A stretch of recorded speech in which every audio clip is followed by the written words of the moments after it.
My party and I were disappointed and surprised to find that the present government has taken no action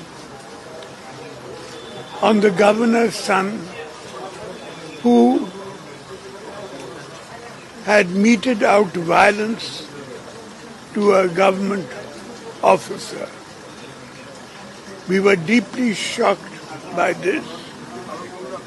Law and order seems to have broken down in our state. When I was in government, ministers, MLAs, MPs, senior government servants, if they had broken the law, immediate action was taken.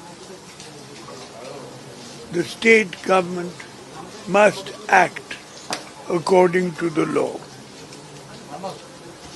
Because of this, my party marched out of the assembly hall at the beginning of this session.